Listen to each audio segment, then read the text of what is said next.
Bonjour. Bonjour. Bonjour, je suis Caroline, je suis coach scolaire. J'accueille des élèves en difficulté scolaire, les troubles 10, les dyslexiques, les dyspraxiques, les précoces, les hypersensibles. Mais aujourd'hui, je reçois Muriel dans le cadre de l'association Rosie pour la vie, une association qui lutte contre le cancer et qui donnera le 3 juillet à Rebais une course et aussi un salon du bien-être. Donc du coup, aujourd'hui, on interroge Muriel. Muriel est thérapeute par le mouvement et conseillère en Ayurveda. Bien. Donc elle va nous expliquer un petit peu son travail et en quoi ça consiste. Bonjour Muriel. Bonjour. Alors, enchantée de te recevoir. Merci. On a discuté un petit peu, mais pas beaucoup. Donc moi, je connais un petit peu l'Ayurveda, mais pas beaucoup. Et du coup, j'aimerais bien que tu nous présentes un petit peu ce que c'est, en quoi ça consiste et un peu ton travail. Donc l'Ayurveda, c'est la plus vieille médecine connue au monde. Mais ce qui est intéressant, c'est qu'avant, au-delà d'être une médecine, c'est aussi une philosophie de vie. C'est ça, exactement. Et donc, ce qui est passionnant, c'est que ça considère la personne comme étant unique et dans une approche globale, c'est-à-dire que la santé, c'est un état d'harmonie entre le corps, les organes des sens, l'esprit et l'âme. Donc on prend en compte toute notre histoire, pas juste notre corps. Et ça, c'est hyper important. En PEDA positive, on a la tête, le corps et le cœur. Et c'est ce qu'on retrouve aussi dans l'Ayurveda, donc ça me plaît beaucoup déjà. Bon point. Alors, dis-moi, quand tu reçois des patientes, des clientes, comment ça se passe ? En fait, la première chose à faire, c'est de définir sa constitution. Puisqu'on part du principe que chaque personne est unique, il faut déjà comprendre le plus possible, se rapprocher le plus possible de qu'est-ce que c'est la constitution unique, personnelle. D'accord. Et grâce à ça, ça va du coup définir quels sont les éléments forts en nous, qu'est-ce qui va nous permettre de rééquilibrer. On part du principe que si ça ne va pas, c'est qu'il y a quelque chose qui est déséquilibré. Et comment moi, personnellement, je vais remettre des choses dans la vie, notamment au niveau de l'alimentation, pour retrouver cet équilibre. Si par exemple je suis rapide, comme on peut le voir un petit peu, un peu speed, on aime les speeds. Je sais que si je deviens trop rapide, il va falloir que je rajoute de la lenteur dans ma vie. D'accord. Et donc pour l'alimentation, c'est pareil. Si j'ai tendance à avoir par exemple de l'acidité qui a une qualité chaude, comment je vais faire pour me rafraîchir? D'accord. Et ça, c'est des concepts qu'on applique à tout dans la vie. Pas seulement le corps, mais aussi notre environnement. D'accord. Voilà, notre environnement aussi bien le climat, l'environnement affectif, le lieu de travail, tous ces facteurs vont rentrer en compte pour définir. Tu prends tout en considération. Absolument. Ok, donc quand on va se voir, on ne vient pas que pour l'alimentation, on vient pour aussi d'autres troubles. C'est-à-dire qu'on prend en cause tous nos facteurs pour essayer de mieux comprendre quelles vont être les causes du trouble. D'accord, ok. Peut-être que quelqu'un qui est par nature très mouvant et qui pendant des heures reste assis derrière un ordinateur sans penser se lever ou dire je n'ai pas le temps, peut-être que ça va provoquer à long terme des troubles. D'accord. Donc en prévention, c'est qu'est-ce que je fais dans mon quotidien pour ajouter des petites astuces qui vont maintenir mon équilibre personnel. D'accord. Donc tu fais quoi? Tu fais un bilan? Oui, un bilan. La première rencontre qu'on appelle l'anamnèse est hyper importante parce que justement, il faut qu'on parte de la vision globale, avoir le plus d'éléments possible pour comprendre la personne et son environnement dans sa globalité. D'accord, ok. Et essayer justement de trouver les causes et de réharmoniser. D'accord, génial. Alors, tu vas commencer par réharmoniser quoi? Tu nous as parlé d'alimentation. Tu continues après sur quoi? L'environnement, tu nous en as parlé aussi. C'est-à-dire que c'est basé sur le principe des éléments. Donc, on a toute une liste de qualités. D'accord. Et vraiment, j'insiste sur le mot qualité. Ce qui est positif pour nous, c'est ça? Il n'y en a pas une meilleure que l'autre. C'est-à-dire rapide et lent sont tous les deux des qualités. Lourd et léger sont tous les deux des qualités. Il va juste savoir de doser, d'équilibrer. Exactement. C'est une question d'harmonie. Et je trouve que on manque de nuances en général. C'est oui, non, il faut, il ne faut pas. On a des injonctions hyper strictes qui, à mon sens, parfois sont autant délétères parce que du coup on cherche et on se rajoute une pression parce qu'on cherche un idéal qui peut-être est trop exigeant dans le monde actuel. Exactement. Alors en coaching, on le voit tout le temps et nous on aime bien la méthode des petits pas. Le plus petit pas possible. Exactement. On y va doucement, tranquillement. Étape par étape. C'est ça. Donc voilà, on se retrouve. Cool, bon ça c'est intéressant. Est-ce que tu peux nous en dire un peu plus sur les typologies de l'Ayurveda? Moi je sais qu'il y a une typologie chaude, non? C'est trop compliqué. C'est-à-dire que il n'y en a pas 4 là, en 15 minutes, ça va être... On est un peu court. On est un peu court. Puis justement, Ah, tu n'aimes pas? C'est-à-dire que si justement on veut développer des nuances, il ne faut pas qu'on rentre dans les caricatures. Ouais, c'est vrai. Parce que du coup, on va se dire, ah ben moi je suis ci, ah ben moi je suis ça. Alors ça, qu'en fait, on est plein de nuances. Ouais. On est tout à la fois finalement. On a tous les éléments en nous. C'est cette équation de toutes ces qualités qui est unique. Mais les éléments, ils sont tous en nous. Ce qui fait que par moment, on a des tendances plus que d'autres. Et c'est vraiment reconnaître que chacune de ces tendances sont égales. Il n'y en a pas une qui est mieux que l'autre. C'est ok, moi je suis plus rapide, toi tu es plus lente, c'est pas grave. Je vais pas essayer de te dire oh mais il faut que tu sois. Non, toi c'est ton mode de fonctionnement. Ton mode de fonctionnement. Ouais. Et c'est ça qui compte, se reconnaître dans ce qu'on est. Et se dire, ah, si je suis trop léthargique, là c'est un problème. Si je suis trop hyperactive, là c'est un problème. Donc on est plus dans le trop, dans l'excès, pour arriver à trouver une harmonie plus sereine. D'accord. Alors tu sais, moi que je travaille avec les enfants, et du coup là il y a une question qui me vient, est-ce qu'on peut faire quelque chose pour nos petits TDAH? Nos petits speeds là, qui sont... pour qui on commence à donner de la ritaline, pour qui on n'a pas le droit d'apprendre la tête à l'envers, qui sont privés de récré. Alors là, on est sur une autre... En plus de l'Ayurveda, je me suis formée au mouvement créatif. Quelle transition magnifique. Parce que je trouve que justement, on est beaucoup dans le mental. Ouais, je suis d'accord.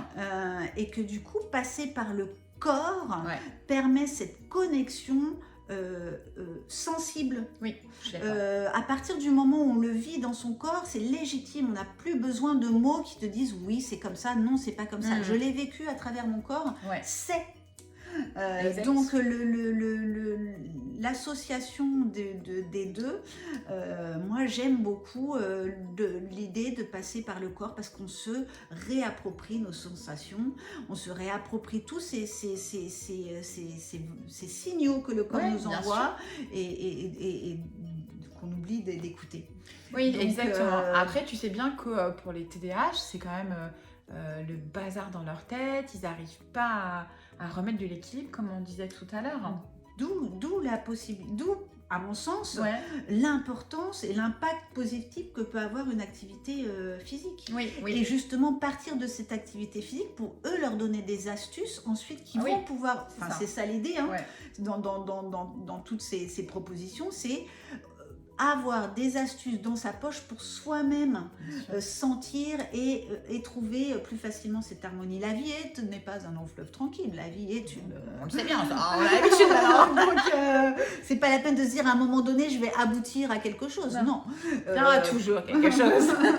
C'est au contraire se dire, voilà, on slalome et on essaye de le faire le plus sereinement possible, ou en tout cas avoir des outils pour nous permettre de slalomer de façon plus solide. D'accord, ok. Bon, bah, ça, c'est hyper intéressant et ça m'apporte aussi d'autres pistes, d'autres praticiens chez qui on peut envoyer nos petits élèves.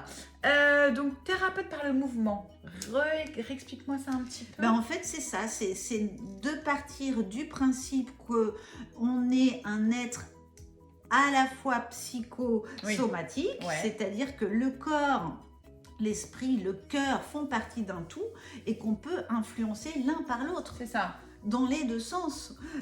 Autant nos émotions peuvent avoir un impact sur le corps, autant le travail avec le corps peut aussi permettre de travailler sur nos fonctionnements psychologiques au quotidien. Et tu fais quoi? Tu fais de la danse? Tu les fais marcher? Ils font ce qu'ils ont envie? Alors, je préfère le mot mouvement. Mouvement? Parce que Ah oui, si d'accord. on dit danse, forcément on s'imagine « Ah, mais je ne suis pas Je danseuse ». sais pas danser, voilà. Oui, tout à fait. Alors D'accord. que là, moi j'ai vraiment fabriqué une progression où on part d'un éveil du corps, donc c'est guidé, hein, c'est moi qui emmène dans un éveil génial. et dans un réveil du corps Ouais. pour aboutir à quelque chose de plus libre.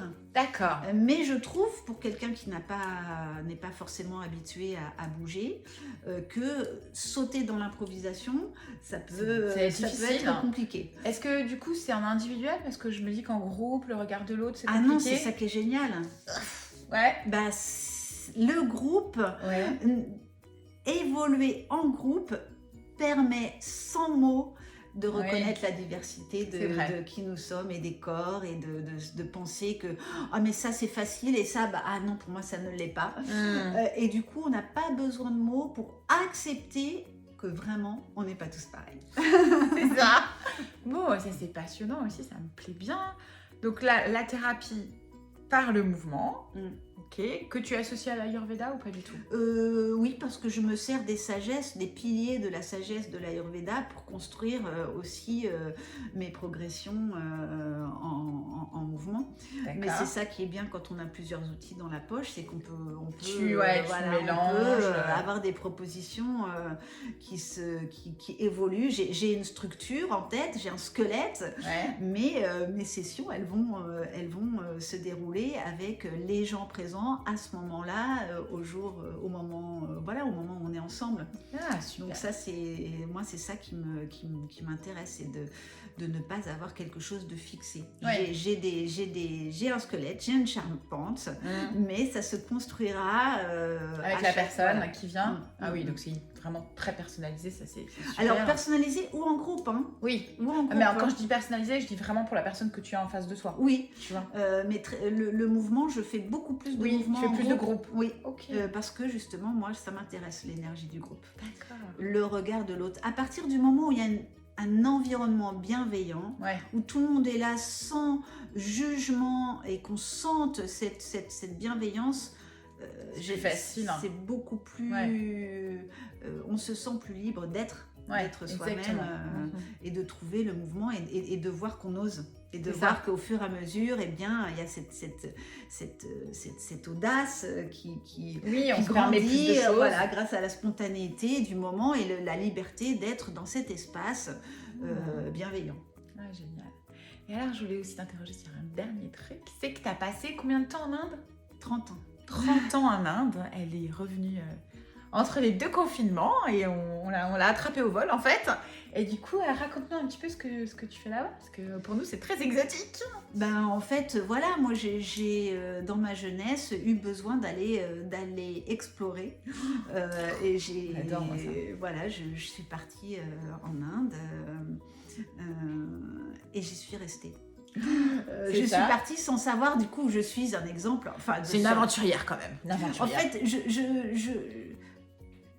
ce que je dis, je l'ai vécu. Ouais, je ça, ne c'est peux bien. pas, je ne peux pas transmettre quelque chose qui ne fait sens pour moi qu'intellectuellement. J'ai besoin de sentir que c'est quelque chose qui fait sens dans la globalité de la vie. Et moi, Oui. je suis, voilà, je vis ce que je dis. Mais du coup, là, t'as été un peu entière, t'as pas été très équilibrée. Pour aller en Inde comme ça. Oui, mais en même temps, à 20 ans, on est... on n'était pas encore équilibré avec les Ayurveda, ça aurait été fouche.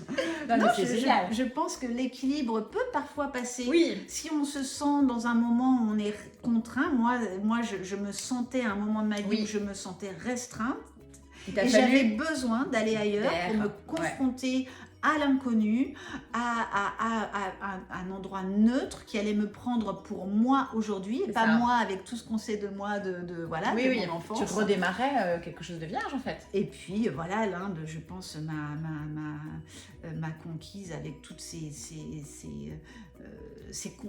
Couleurs, odeurs. Oui, mais aussi ces contrastes. Ah oui. On a vraiment Oui. tout et toutes les images qu'on a en tête de la pauvreté prend un autre sens. Ouais. Moi, quand je voyais ces enfants dans la rue avec des sourires comme ça, avec cette capacité d'accepter la vie avec toutes ces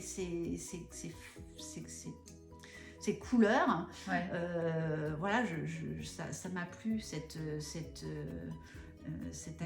philosophie de vie. Oui, c'est une philosophie de vie. Ah oui, bien sûr. Et du coup, c'est là-bas que tu t'es formée ou pas? Oui, je me suis formée, enfin j'ai tout un parcours avant d'arriver à l'Ayurveda, on va pas parler de ma vie tout de suite. Ah dommage. C'est ce que je préfère. Mais en tout cas, j'ai fini par épouser un Indien et descendre au Kerala, qui est prof de yoga maintenant. Bah tiens, à l'époque non, l'Ayurveda nous a, le confinement nous a fait rebondir. Ouais. Donc on est ici maintenant. Et du coup, j'ai ouvert un centre ayurvédique au Kerala. Ok, où super. j'accueillais à la fois des visiteurs par curiosité et des gens qui venaient en cure ayurvédique. Donc j'avais toute une équipe médecins, masseuses, toute une équipe pour accueillir les gens. Et du coup, j'ai plus de 12 ans à traduire des consultations. T'es rêvée là, je suis déjà en Inde. Voilà, donc j'ai ce bagage-là. D'accord. J'ai ce bagage-là aussi d'écoute et de conseils. De toute façon, voilà, aller vivre ailleurs, et puis là, pour le coup, c'est vraiment un dépaysement. C'est toujours riche d'enseignements, de philosophie de vie, comme tu dis, de rencontres. Oui, et d'humilité, je crois. D'humilité aussi, bien sûr. De prendre du recul par rapport à ce qu'on pense être normal. La norme, c'est ce que j'allais dire, Moi, je sais pas ce que ça veut dire être normal. Parfait. Bon, c'est cool. Je crois que je le dis à chaque fois, mais là, je pourrais passer ma journée à discuter avec Muriel. Merci. Super intéressant. Merci. Je suis très contente. J'ai des paillettes là. Je suis partie en Inde avec toi. Bon, écoute, merci beaucoup. Merci. On retrouvera Muriel à Rebais dimanche, 3 juillet. Et puis tu as un site internet, tu as tout ça, j'imagine? Oui, j'ai monté une association qui s'appelle Ekiam, tous unis, parce que Ekiam, c'est un mot qui veut dire à la fois on est unique, et à la fois on est unis ensemble. C'est ça. Donc j'aime bien l'idée. Ah oui, je trouve que c'est une très jolie idée. Donc voilà, on retrouvera Muriel, et si vous avez des questions, vous n'hésitez pas, comme toujours. Et puis voilà, merci beaucoup. Merci, à bientôt. Au revoir. Coucou, c'est Rosie. J'espère que vous avez apprécié cette nouvelle technique. À très bientôt sur nos réseaux et bisous, câlinous.